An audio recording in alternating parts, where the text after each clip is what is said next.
जय श्री कृष्णा। राधे राधे। आज आप लोग सुनेंगे माघ मास महात्मा कथा, अध्याय 27 और 28। प्रेत कहने लगा कि हे पथिक, मैं इस समय तुम्हारे पास जो यह गंगा जल है उसे मांगता हूँ, क्योंकि मैंने इसका बहुत कुछ महात्म्य सुना है।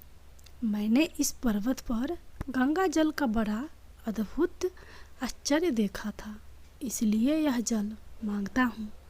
मैं प्रेत योनि में अति दुखी हूँ।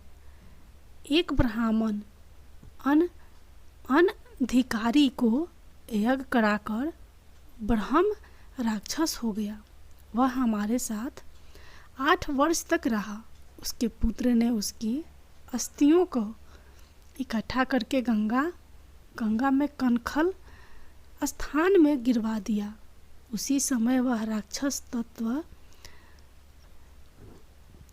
त्याग कर संगति को प्राप्त हुआ। मैंने प्रत्यक्ष देखा है, इसलिए मैंने तुमसे प्रार्थना की है।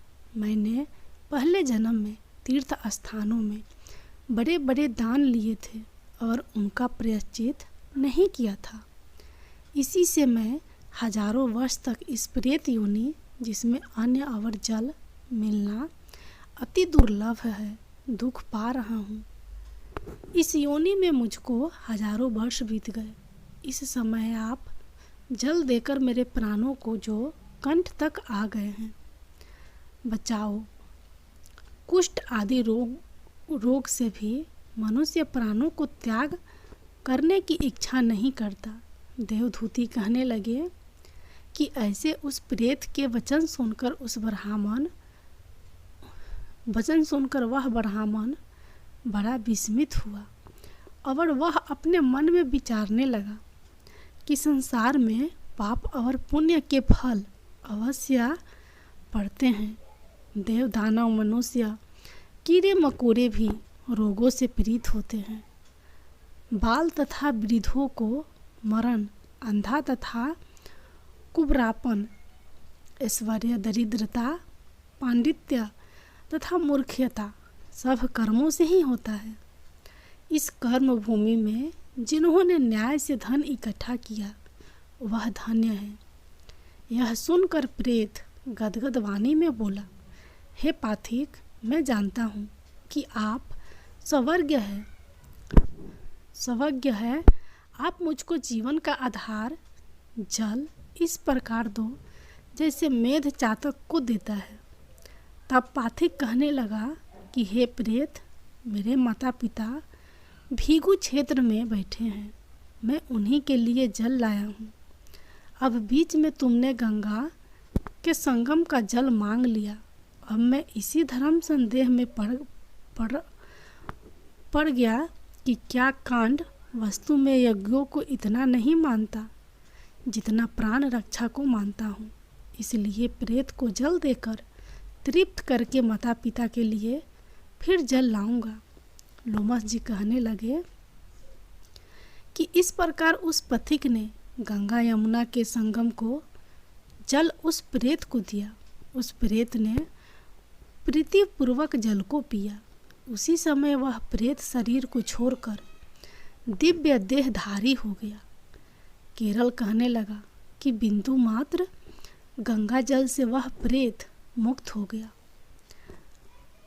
हम समझते हैं कि ब्रह्मा जी भी इस जल के गुण का वर्णन नहीं कर सकते, नहीं तो महादेव जी इस जल को मस्तक पर क्यों धारण करते। इस संसार में जो मनुष्य काया, वचा और मानसा के पापों से रग गए हैं वह गंगा जल के बिना नहीं घुलते। गंगा जल के सेवन से मुक्ति सदा सम्मुख खड़ी रहती है।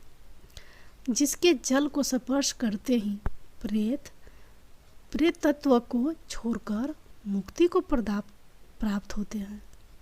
जो गंगा स्नान करता है वह वैष्णव पद को प्राप्त होता है। यदि संबंधी लोग गंगा जल से तर्पण करें तो नरक में रहने वाले पितर लोग स्वर्ग में चले जाते हैं। और स्वर्ग में रहते हुए ब्रह्म तत्व को प्राप्त होते हैं। ब्रह्म तत्व को प्राप्त होते हैं। गंगा जल के समान और कोई मुक्ति का साधन नहीं। वह प्रेत वहाँ से चला गया और एक मास में जब माघ मास आया तो उसने सुने हुए प्रयाग महात्म्य के अनुसार गंगा यमुना के संगम पर स्नान करके पिशाच शरीर को धारण कर भक्ति पूर्वक नारायण की स्तुति करता हुआ वह दविद्र देश का राजा गंधर्वों से शोभित उत्तम विमान पर बैठकर इंद्रपुरी को गया।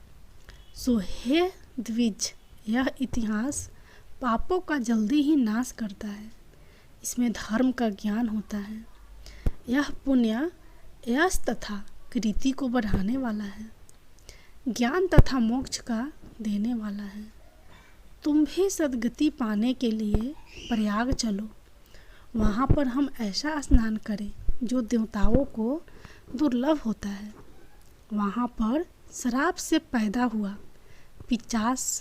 पिशाचपन सब नाश को प्राप्त हो जाएगा। इस प्रकार लोमस जी के मुख से अमृतमय मधुर कथा को सुनकर मानो अमृत पीकर सब प्रसन्न हुए और पाप रूपी समुद्र से पार हुए। उन्हीं के साथ सब लोगों ने दक्षिण दिशा को प्रस्थान किया। वशिष्ठ जी कहने लगे कि हे राजा दिलीप, बहुत से जन समूह सहित अछोद सरोवर में स्नान करके सुखपूर्वक मोक्ष को प्राप्त हो गए। तब लोमस जी कहने लगे, संसार रूपी इस तीर्थ राजा को सब श्रद्धापूर्वक देखो। यहाँ पर 33 करोड़ देवता आकर आनंद पूर्वक रहते हैं। यह अक्षय वट है जिनकी जड़ें पाताल तक गई है और मकरंद ऋषि प्रलय के समय भगवान इसी अक्षय वट का आश्रय लेते हैं। यही शिव जी की प्रिय भगवती भागीरथी है जिसकी सिद्ध लोग सेवा करते हैं। यह गंगा स्वर्ग के हेतु पताका है। इसका जल पीकर मनुष्य मुक्त हो जाते हैं। हे मुनि, सभी प्राणी इस नदी को यमुना से मिली हुई पाते हैं। इसका संगम बड़े पुण्य से प्राप्त होता है। इसके स्नान से जन्म मृत्यु रूपी दावानल से कोई नहीं तपता, परंतु ज्ञान प्राप्त करके मुक्त हो जाता है। यहाँ पर स्नान करने से सभी प्राणी बिना ज्ञान के भी मुक्त हो जाते हैं। इसलिए ब्रह्मा जी ने यहाँ यज्ञ करने की इच्छा की थी। इसी संगम में भगवान विष्णु ने स्त्री प्राप्त की इच्छा से स्नान करके लक्ष्मी जी को प्राप्त किया। यहाँ पर त्रिशूलधारी शिव जी ने त्रिपर दैत्य को मारा था और प्राचीन काल में उर्वशी स्वर्ग से गिरी थी तथा स्वर्ग पाने की इच्छा से यहाँ पर ही उसके स्नान करने से नहुष्य कुल के राजा ययाति ने वंशधर पुत्र प्राप्त किया। यहाँ पर इंद्र ने प्राचीन काल में धन की इच्छा से स्नान किया था और माया से कुबेर के सब धन को प्राप्त किया था। प्राचीन काल में नारायण तथा नर ने हजारों वर्ष तक प्रयाग में निराहार रहकर उत्तम धर्म किया था। यहाँ से जैगास्य सन्यासी ने महादेव जी जैसी शक्ति वाले से विजय पाई थी तथा अनीमा आदि रोग के अति दुर्लभ ऐश्वर्य प्राप्त किए थे। इसी क्षेत्र में तपस्या करके श्री भरद्वाज शपथ ऋषियों में सम्मिलित हुए। जिन्होंने भी यहाँ स्नान किया सबको स्वर्ग की प्राप्ति हुई। इसलिए हमारे विचार से तुम त्रिवेणी में स्नान करो। इस स्नान से पहले किए हुए तुम्हारे सब पाप नष्ट हो जाएंगे और संपूर्ण वैभवों को प्राप्त हो जाओगे। ऋषि के इस प्रकार के सत्य वचन सुनकर सब ही त्रिवेणी में स्नान करने लग गए और उसी स्नान करने से सबकी पिचासता नष्ट हो गई। साप से मुक्त होकर उन्होंने अपना शरीर धारण कर लिया। वेद निधि ने अपनी संतान को देखकर प्रसन्नचित होकर लोमस जी को संतुष्ट किया और कहा कि आपने अनुग्रह से ही शराब से विमुक्त हुए। अब आप इन बालकों के योग धर्म को कहिए। लोमस जी ने कहा कि इस युवा कुमार ने वेदों का अध्ययन समाप्त कर लिया है, इसलिए इन कन्याओं के प्रति पूर्वक कमलों को ग्रहण करें।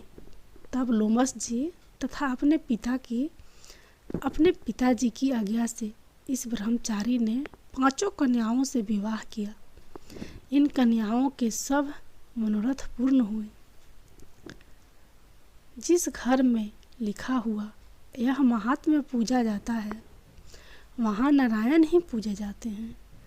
पुष्कर तीर्थ में, प्रयाग में, गंगा सागर में, देवालय में, कुरुक्षेत्र में तथा विशेष करके काशी में इसका पाठ अवश्य करना चाहिए।